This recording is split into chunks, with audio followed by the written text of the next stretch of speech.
지금 김남국 의원이 탈당 이후에 인터뷰를 한 이 유튜브 채널, 아까 제가 잠깐 말씀드렸지만 사실상 그동안 민주당 의원들이 자주 나갔던 그 진행자와 질문을 주고받고 인터뷰를 했는데, 사실은 궁금한 점보다는 본인이 하고 싶은 말 위주로 너무 한 거 아니냐, 뭐 이런 지적도 분명히 나오고 있습니다. 이거 어떻게 들으셨습니까? 이 상황에 대해서는 어떻게 판단하시고요? 그 지금 김남국 의원 이제 별명이 꼬꼬무잖아요. 꼬꼬무, 꼬리에 꼬리를 무는 뭐 의혹인데, 사실 지금 김남국 의원 사태에 대해서 많은 국민들이 지금 분노를 하는 이유가 뭐 여러 가지가 있을 겁니다. 위선적이었다, 또 뭐 국회의원으로서 직무에 전념하지 못했다, 그리고 여러 가지 또 수많은 또 법적인 문제도 지금 걸려 있지만, 그럼 그 중에서도 제가 볼 때는 가장 국민들로부터 분노와 또는 불신을 받고 있는 것이 이런 거짓말인 것 같습니다. 처음부터 끝까지 지금 대응을 하는 과정에서, 해명하는 과정에서 거의 대부분 자꾸 이게 자꾸 덮으려 하다 보니까 자꾸 거짓말이 나온다. 지금 저것도 곧 거짓말인 게 드러났지 않습니까? 그 김어준 방송에 나가서 그 거래를 한 게 이제 소액이란 걸 밝히기 위해서 수천 원이다. 상임위 중에 뭐 거래한 얘기에 대해서 사과를 했지만 뭐 소액이다. 그렇습니다. 그렇게 이제 핑계를 대려고 하니까, 심지어 이제 김어준 방송 진행자마저도 그밖에 아니냐 못 믿는 듯이 이야기를 했는데, 결국 뭐 전부 다 밝혀진 건 아니지만 특정 어떤 지갑에 있는 시점에서만 하더라도 벌써 몇 천만 원짜리인 게 드러났고, 아무리 봐도 소액은 아니다. 그렇습니다. 지금 그래서 저는 김남국 그 의원이 이제 그 국회의원은 부업이고 지금 코인 투자가, 가상화폐 투자가 전업이라고 했는데 그 말도 잘못된 것 같아요. 일개 지금 김남국 의원은 가상화폐 일개 전업 투자가 아니라 가상화폐계 어떻게 보면 큰 손, 왕급 되는 그 정도 지금 이제 투자를 하고 있는 것이 드러났는데도 불구하고 이런 식으로 대응을 하는 것은 국회 전체의 어떤 불신, 그리고 개인과 민주당에는 엄청난 국민의 어떤 비난을 계속 초래할 것으로 보입니다. 홍석준 의원님, 오늘 한동훈 장관이 그러니까 본인과의 어떤 연관성을 자꾸 뭐 김남국 의원이나 민주당에서 얘기하는데, 찾아보면 질의할 때 코인 거래 이게 유일하다. 그때 당시에 본인한테 한 게, 이거 사실은 한동훈 장관이 김남국 의원이나 민주당 향해서 이게 비웃은 겁니까? 이거 어떻게 이해해야 됩니까? 이거는. 한동훈 장관은 민주당 의원들, 특히 김남국 의원한테 상당히 좀 고마워해야 돼요, 사실은. 고마워해야 된다고요? 그 때문에 한동훈 장관이 얼마나 떴습니까? 그리고 방금 화면에 나온 저 말고도 또 이제 그 오스트레일리아하고 오스트리아 또 이제 혼동된 것도 있고, 뭐 참 김남국 의원이 한동훈 장관을 많이 좀 도와줬죠. 저 질문을 할 때 본인이 이제 2시간만 자고 뭐 이렇게 준비를 많이 했다고 했는데, 나중에 알고 보니까 결과적으로 2시간만 잔 거는 사실인 것 같아요. 계속해서 코인 뭐 이렇게 거래를 한다고. 지금 저게 자꾸 또 회자되는 영상으로 남아 있어요, 지금요. 예, 그렇습니다.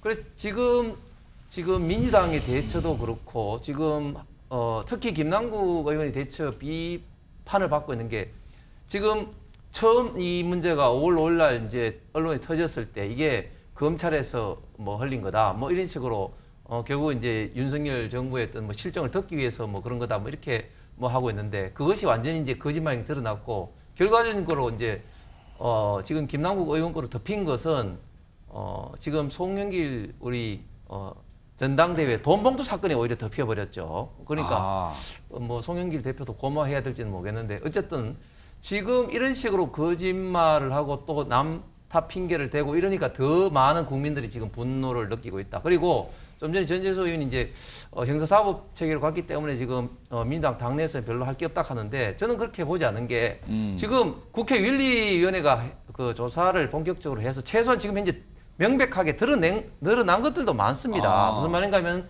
공직자 재산 신고에 그 재산 변동 사유에 결국은 예금 부분에 있어서 LG 디스플레이 주식 매각과 뭐 세입이다, 이런 게 지금 이제 거짓말하고 지금 드러났죠. 처음에 설명과 다르게 돼버렸죠. 그렇습니다. 지금요. 이런 것은 법상 명백한 징계 사유고, 그 중에도 국회의원의 어떤 품위 유지라든지 여러 가지 징계 상임이 발생을 많이 했습니다. 차고도 넘칩니다. 이런 문제에 대해서는 충분히 국회가 여야가 징계를 해야 될 그런 상황이다. 이거는 법적인 또 문제와 달리 내부적인 문제고 특히 국회의원 징계는 굉장히 제명까지 이르는 무거운 거기 때문에 예. 저는 이런 것을 좀 손 놓고 있는 민주당도 저는 문제라고 생각을 합니다.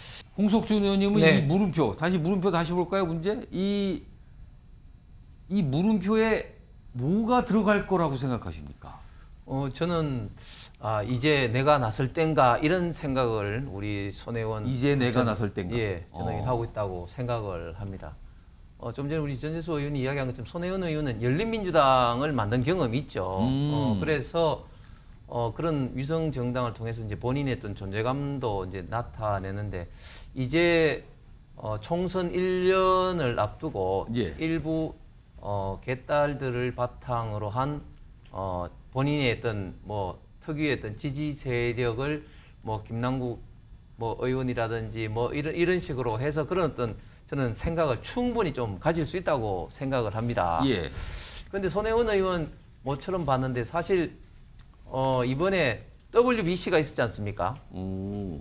월드 베이스볼 클래식에서 야구요? 예. 우리가 그 예선전에 떨어져서 굉장히 좀 사람들이 많이 좀 비판을 많이 받았죠. 비판했죠. 예. 그때 딱 그 오버랩되는 인물이 손혜원 전 의원이었습니다. 그때 이제 당시에 그 선동열 선동열 이제 선수. 국가 대표 전임 감독을 불러가지고 뭐 아시안 게임 그 우승한 게 뭐 그게 대수냐 하면서 굉장히 많이 좀 나무라고 그 이후로 선동열 당시 감독이 사퇴를 하고 또 야구 국가대표 전임제가 이제 폐지되면서 그 영향이 결국은 우리나라 야구 국가대표팀의 역량 실력이 굉장히 많이 떨어졌다 이렇게 좀 비판을 많이 받았습니다. 오. 그런 어떤 그 때문에 그런지 손혜원 의원 얼굴을 모처럼 보게 되니까 갑자기 이제 그 장면이 좀 야구를 떠오르는데 떠오르셨네요. 네, 손혜원 의원이 그러니까 나서면은 제가 볼 때는 결과적으로 그렇게 좋지는 않을 거다 이런 좀 생각이 좀 듭니다. 자, 홍석준 네. 의원님. 우리나라 말에 사실 먹는 거 갖고 차별하면 정말 화난다 그러는데 이거 뭡니까 지금 이게? 이거는 그 김영환 지사가 뭐 직접 하지는 않았겠지만 그러나 뭐 이걸 챙기지 못한 것은 당연히 이제 그 도지사인 김영환 지사가 비판받아야 될 거라고 생각합니다. 지난번 산불 문제는 사실은 법적으로는 예.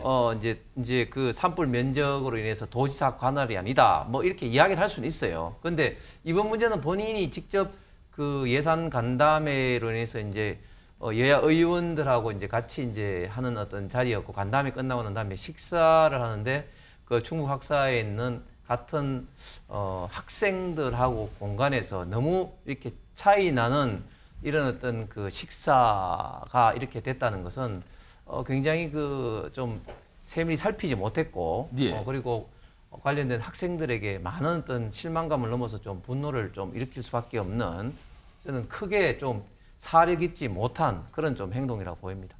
홍석준 의원님 만약에 저 현장에 어떻게 참석을 하게 되셨어요? 학생들 간담회 끝나고 식사하라고 그쪽에서 말은 갔는데 갑자기 저런 게 나왔어요. 막 한정식처럼.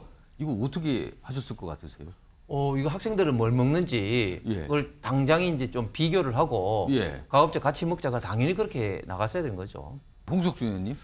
제가 그 우리 바다 찍히기 TF 저희 우리 예. 당의 위원이기 때문에 좀 말씀을 좀 드리겠습니다. 방금 전재수 의원 말씀하신 것 좀 팩트 좀 정리를 하면 지금 우라늄 관련된 45년 이런 것은 예.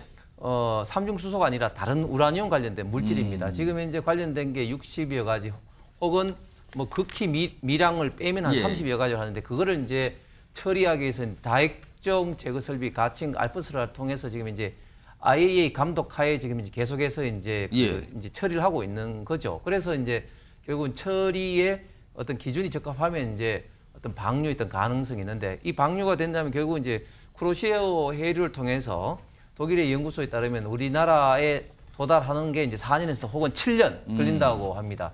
그런데 이런 과학적으로는 사실은 크게 뭐 염려하지 않아도 된다고 하지만 그러나 이 과학을 떠나서 어떤 국민의 어떤 정서도 또 굉장히 중요하기 예. 때문에 정부에서는 이런 어산물 이제 해산물이라든지 이제 이런 어떤 이 어업 관련된 어떤 그런 물고기라든지 게 이제 그 방사능 어떤 그런 피해가 있을까봐 이제 이 검사하는 지점이라든지 검사 대상을 대폭 늘리고 있는 단계입니다. 앞으로는 이걸 더 늘려서 정말 국민들이 불안을 잠재울 수 있도록 정부 특히 예. 또 지자체도 계속해서 더 좀 노력을 좀 해야 된다고 봅니다.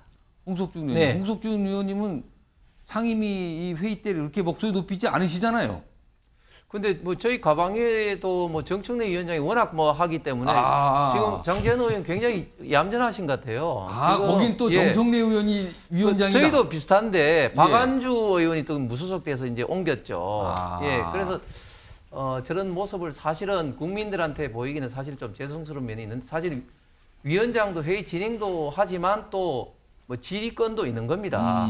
그래서 우리 그 정청래 의원도 항상 질의를 누구보다도 오래 하시는데 근데 사실 저는 그 이성만 의원이 과연 이렇게 큰 소리를 칠 수 있는 이런 입장인가?